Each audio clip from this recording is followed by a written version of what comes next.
अक्कलकोट येथे गेल्यावर भक्तांना येणारे चित्तथरारक, प्रभावी, दिव्य व अद्भुत असे अनुभव. श्री क्षेत्र अक्कलकोट म्हणजे साक्षात परब्रह्म श्री स्वामी समर्थ महाराजांची कर्मभूमी आणि विश्रांती स्थान. अक्कलकोटचे नाव जरी काढले तरी भक्तांच्या अंगावर काटा येतो.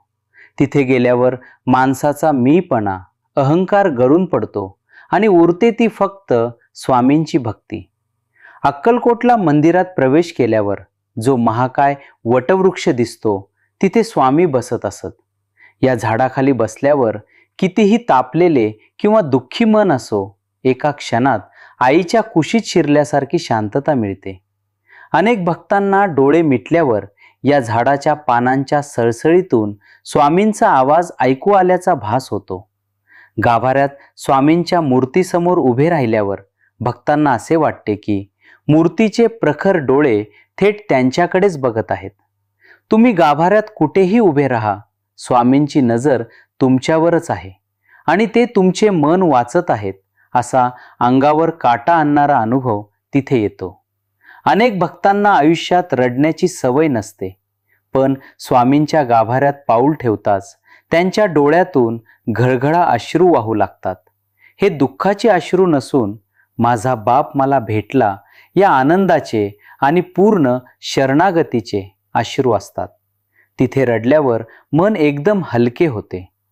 स्वामींच्या संजीवन समाधीवर जेव्हा भक्त डोके टेकवतो तेव्हा अनेकदा कपाळापासून ते पाठीच्या कण्यापर्यंत एक हळूवार विजेचा झटका किंवा स्पंदन जाणवते.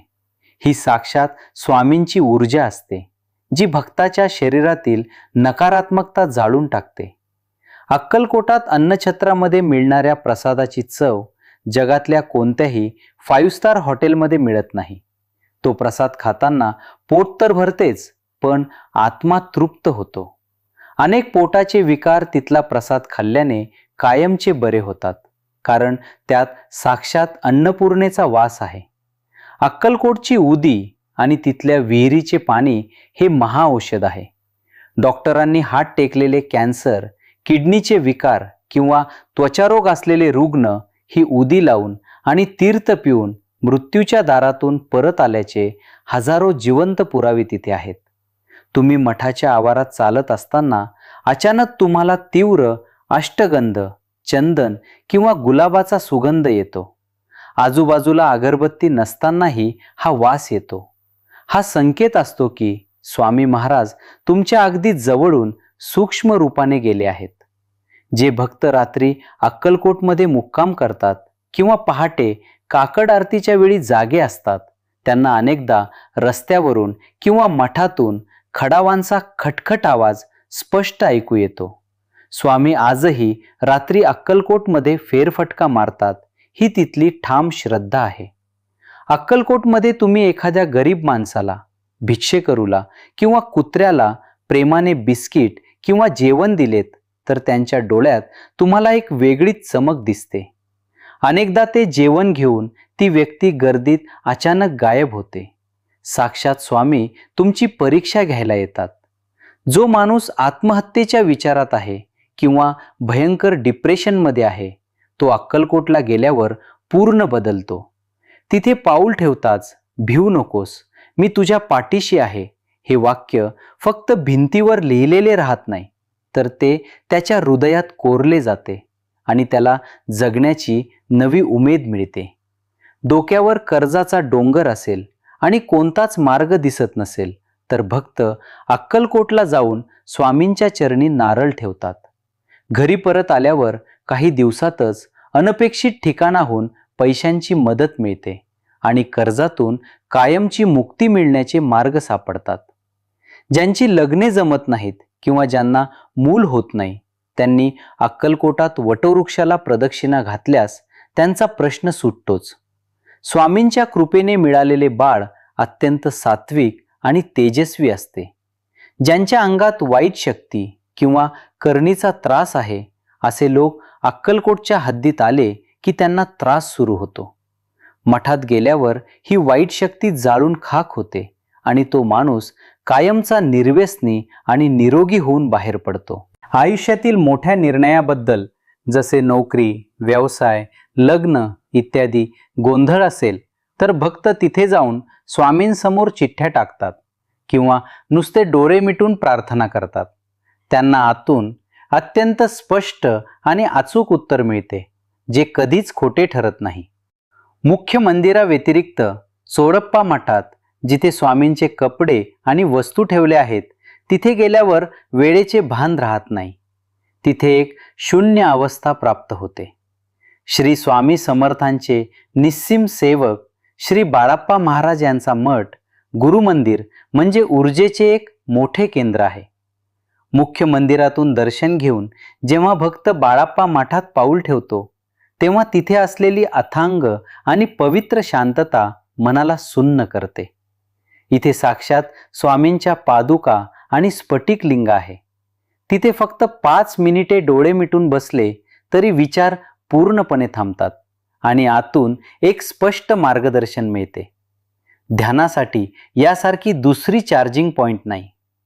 गुरुमंदिरातील फरशांवर स्वामींच्या पावलांचे अद्भुत असे ठसे उमटलेले आहेत, जे उघड्या डोळ्यांनी देखील दिसतात. हा चमत्कारी व अद्भुत असा अनुभव आहे. जे भक्त आध्यात्मिक लिखाण करतात, ई-बुक्स लिहितात किंवा व्हिडिओ अथवा चॅनेलच्या माध्यमातून स्वामींचे विचार लोकांपर्यंत पोहोचवतात, त्यांच्यासाठी अक्कलकोटची वारी म्हणजे सरस्वतीचा आशीर्वाद आहे. तिथून परत आल्यावर तुमच्या विचारांची आणि शब्दांची ताकद इतकी अफाट वाढते की तुमचे विचार थेट लाखो लोकांच्या हृदयाला भिडतात.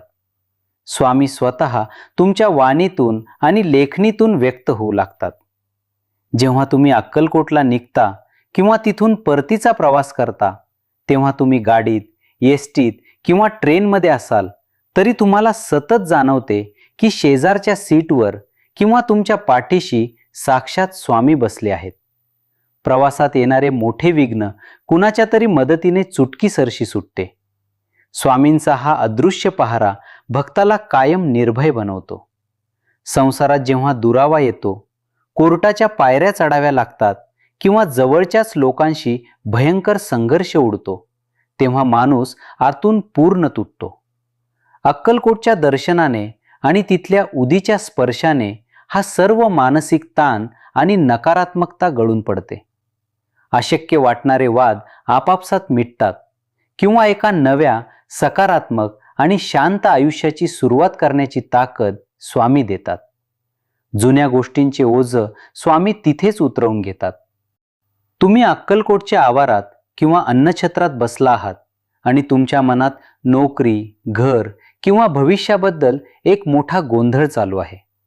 अचानक तिथून जाणारा एखादा अनोळखी वारकरी, सेवेकरी किंवा लाऊडस्पीकरवर सुरू असलेले भजनाचे एखादे कडवे नेमके तेच सांगते जे तुमच्या प्रश्नाचे अचूक उत्तर असते. स्वामी माणसांतून आणि शब्दातून बोलतात. याचा हा काळजाचा ठोका चुकवणारा जिवंत अनुभव आहे. अक्कलकोटला जाऊन आल्यावर साधकाच्या स्वभावात एक चमत्कारिक बदल होतो. ज्या लोकांबद्दल, मग ते कितीही जवळचे असोत किंवा शत्रू असोत, मनात प्रचंड राग आणि चीड होती, तो राग अचानक संपून जातो. जे झाले ते स्वामींच्या इच्छेने झाले आणि जे होईल तेही त्यांच्याच इच्छेने होईल, ही अद्वैत भावना निर्माण होऊन मन हिमालयासारखे शांत आणि विरक्त होते. ही एका आध्यात्मिक साधकाची सर्वात मोठी प्रगती आहे. जोपर्यंत स्वामींची पास, परवानगी मिळत नाही, तोपर्यंत तुम्ही अक्कलकोटला पोहोचूच शकत नाही. तुमचे तिकीट कॅन्सल होईल किंवा काम निघेल. पण एकदा का स्वामींची हाक आली की तुमच्या खिशात पैसे नसले तरी तुमचा अक्कलकोटचा प्रवास सुटकीसरशी आणि सुखरूप पार पडतो. व्हिडिओ आवडल्यास चॅनल नक्कीच सबस्क्राईब करा.